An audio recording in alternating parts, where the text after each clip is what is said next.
If you sleep like that, one thing that'll happen to you is, your sleep quota, if you're sleeping for 8 hours, it'll simply drop to 3 to 4 hours just straight away. Just lie down for 12 minutes and do it, till the last moment, till you fall asleep. You know, there's a North Pole and a South Pole. This means these are the magnetic centers.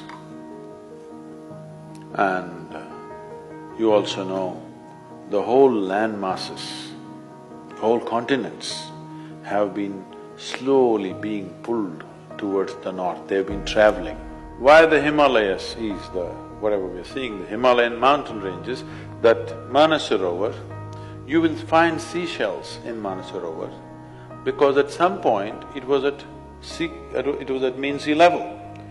Today, it is at 15,600 feet. So what transported this lake bed, which was at sea level, to this place is the whole Indian subcontinent is crashing into the Central Asian plate. And this is why the Himalayan mountains are still continuing to grow. This is just piling up, it's just a crash. Every year, India is losing about 1.23 centimeters or so. I'm not perfect on the number, somewhere in that range. Every year, India is losing about 1.23 centimeters or something because it's crashing into the Himalayan range and it's piling up. Because the magnetic pull of the North Pole is slowly pulling all the land masses upward. So such a huge magnetic pull where the continents are moving up, that kind of magnetic pull is constantly in enforcement across the globe. Suppose you had a little bit of anemia, if you went to your doctor, what does he prescribe for you? So it seems to be like it's an important ingredient of your blood, yes?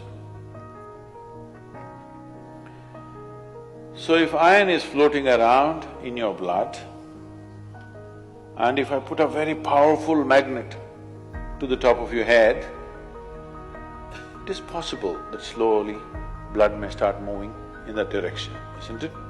Let's say if it's a very, very powerful magnet, it may start slowly pulling it up because there is elements of iron in the blood. Your body is designed like this, that your heart, which is the pumping station of the circulatory system, is 3/4 of the way up, not halfway down, because it is difficult to pump against gravity, easier to pump towards gravity, so it's placed here. Generally, all the pipes that are flowing down are larger ones, what is going up are much finer ones. As it goes up here, they're almost hair-like.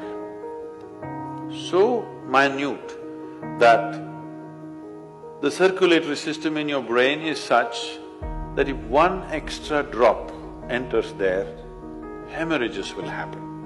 People have strokes. So now you were like this, now you went like this. Already there is a little bit of imbalance in the system because heart was pumping, calculating the gravitational resistance. Now suddenly there's no gravitational resistance, you became like this, and now you put your head towards the north. Slowly, it gets pulled towards your brain. So one thing that could happen to you is you could have disturbed sleep. If you put your head to the north and sleep, you could have disturbed sleep, all kinds of dreams happening. If you are in your old age, it is possible that you can have a stroke or you could just die in your sleep. It's very much possible. Not that if you sleep one day you will fall dead. Every day, if your bed is arranged that way, that every day you're sleeping, put your head to the north, you are asking for trouble. Some kind of trouble, we do not know what kind of trouble you will get, that depends on the strength of your system. If it is weak, very weak, you may fall dead, or you may get a stroke, or you may just get disturbed sleep, you may just have nightmares, or during the day you act funny. So many things will happen because excess circulation is happening in the brain when it should not be happening, simply because you put your head to the north. So in case you go to South America, then you should not put your head to the south. If you went to Australia, you should not put your head to the south. You can put it to the north, out there. In the northern hemisphere, you do not put your head to the north. East is best, northeast is okay, west is all right. South, if you must, north, no. Tonight before you go to bed, spend at least 12-15 minutes reminding yourself, you're neither this body nor this mind. Just lie down and just remind yourself, this body is not really you. Do you know, if you live for about 60 years, on an average, most human beings are eating anywhere between 1100 to 1400 tons of food.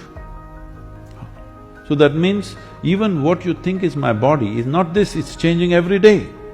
New input is happening and old things are going away. So 1400 tons, you don't carry that much of weight right now.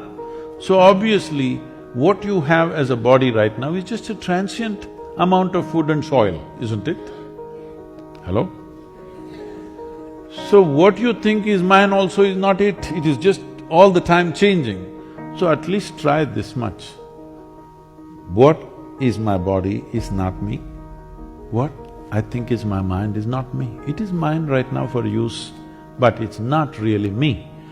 Just, if you're not able to do it, just link it to your breath. Inhalation, I'm not the body. Exhalation, I'm not even the mind. Just lie down for 12 minutes and do it till the last moment, till you fall asleep. This is something you must notice. Most human beings, when I say most, I'm very generous with the percentage, 99%. 99% of the human beings never notice that moment when they're slipping from wakefulness to sleep. They will simply go off like that. If they're alert, they cannot sleep. But there is a way to sleep in an alert manner. If you sleep like that, one thing that'll happen to you is, your sleep quota, if you're sleeping for 8 hours, it will simply drop to 3 to 4 hours just straight away. Now that moment when you're passing from wakefulness to sleep, if you can still be conscious that I'm not the body and I'm not the mind, believe me, something remarkable will happen. Why does one person need, by prescription these days, 8 hours? And why another person can do with half of that? See, one thing is, as we already went through, the very physical body that you carry is just the food that you've eaten, isn't it? If you eat right and do certain things with your body, you see very effortlessly, within 3 to 4 weeks, you can drop your sleep quota anywhere between 2 to 3 hours. 1.5 to 3 hours very easily you can drop if you just eat consciously and just learn to sit properly, just the posture. Your geometry of the body and what goes into the system. If you just manage these two things, you will see sleep quota will just come down like that. At least 40 to 50%, the food that you eat must be alive. You eat dead food and you want to live, this is a little difficult thing to do, because you have to raise the dead now.